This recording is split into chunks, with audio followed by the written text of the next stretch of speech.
Everybody, Kristen here, and welcome back to my channel. So today I'm going to be talking a little bit about how to let go of regret. Now this could be regret over past purchases. I have 5 general tips here. So the first one is I accepted that I am human and that I make mistakes. Now this was a big one. It was being able to just accept that I'm going to make purchases, and I'm also going to say things sometimes that I regret. And this isn't me making excuses or using this in a way that's manipulative. This is me just building awareness and insight into my past behaviors, and I have worked to change those. For example, accepting that I'm still going to make mistakes in terms of buying things that I'm maybe not using to the full extent of what I thought that I was going to use them, or maybe for the monetary value, the amount of money that I spend, I didn't use it enough to make it worth it for me. So as I journey on this minimalist journey, I'm a human being and I'm going to make mistakes, and so there are going to be times where I make decisions that aren't the best for me, or times where I'm going to purchase something and regret it, or I'm going to purchase something and not use it often or that many times. Second step is I learned how to give myself grace with those things. So understanding that I'm working on changing my habits, patterns, and behaviors was a big part of minimalism for me, whether that be, exercising more, being on social media less, comparing myself less, things like making less impulse purchases, and really learning how to make better decisions when it came to shopping and just buying groceries or buying things in general. Part of that was gaining insight. A part of that was setting limits, making a list before I'd go to the grocery store or go somewhere, and sticking to that list and that list only. Really buying something, if I'm feeling emotional, I had to wait 48 hours or 24 hours before I would actually purchase that item. I can add it to cart and get that little kick of cortisol, dopamine, but I'm not actually going to purchase it when I'm in that state. Giving myself grace and saying it's okay. It's okay if I didn't use that item to its full extent, so I'm going to get rid of it. It's not serving me in my current frame of life. So an example of this is I had these jeans. I purchased them at Everlane. I've talked about them a lot, and I actually really do love them. They are the 90s cheeky jean, and honestly, I do really like them. I love the color. I love that they're high-waisted, and they have like several little buttons here.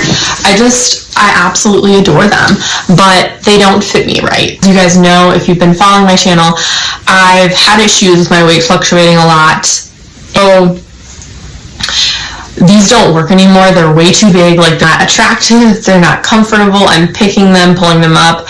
And I know you guys are probably going to be like, wear a belt. I've tried belts, guys, and belts just aren't my thing. They just don't work. I don't wear them.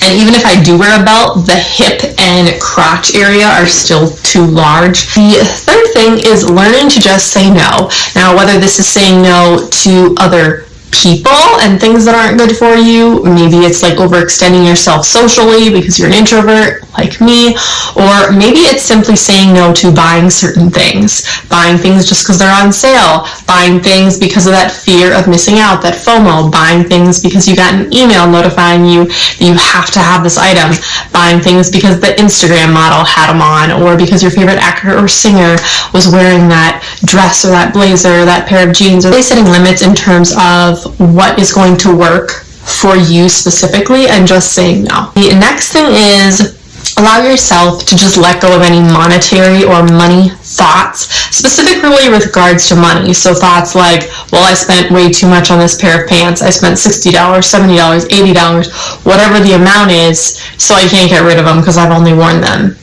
10 times. If your cost per wear is $10, that sucks. It genuinely does. But you really have to determine, is the emotional and self-esteem toll that it's taking on you mentally, emotionally, worth keeping them just because you spent this much money on them? And are you really being realistic with yourself in terms of, are you actually going to wear them?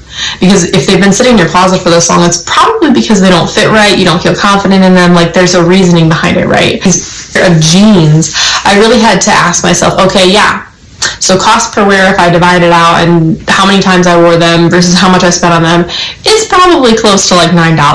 That's expensive. That's steep. Ideally, I would want it less than $1. But the reality is that they just didn't work, and that's okay. So the next purchase that I kind of regret this was a cheap purchase. So I thrifted these. They were 50% off at a thrift store. They were only $2. I've worn them like twice and I didn't feel like my best self in them. They're also a little bit large now that I've lost weight. So I'm passing these on. And again, it's not so much about the monetary value with this pair. It's more just like, yeah, I really just shouldn't have purchased them. Like, just because they were $2, be realistic with yourself, Kristen. Like, you were trying to branch out, but this was a little bit too far of a branch out for you. Last tip that I have is to use and find an encouraging phrase that allows you to let go of the items that you bought that you now regret. This allows you to fully let go of them while still being encouraged instead of judgmental towards yourself. So an example of this would be, I thought that I would use this item and that it would bring me value, but it didn't bring me the amount of value that I thought it would. I didn't use this item, but I can donate it and someone else can get greater use or value from this item. So you can pick your own phrase of encouraging statement. Maybe it's just, I'm a human being and I make mistakes and I'm gonna learn and grow from those. And so that's what I have to focus on, is focusing on the wins and the gains instead of focusing on what I'm losing, focusing on what I'm gaining. If I'm letting go of guilt, I'm inviting in happiness, contentment, positive self-image, positive self-esteem. What am I allowing in and truly letting go of? And that's where my focus has shifted a little bit, and that has helped me so much in this letting go process. So I hope this was helpful for you all, that you gained some value, and if this video, please give it a thumbs up. Until next time, it is a beautiful day to simplify. Thank you all so much for watching, and I will see you all in the next one. Bye.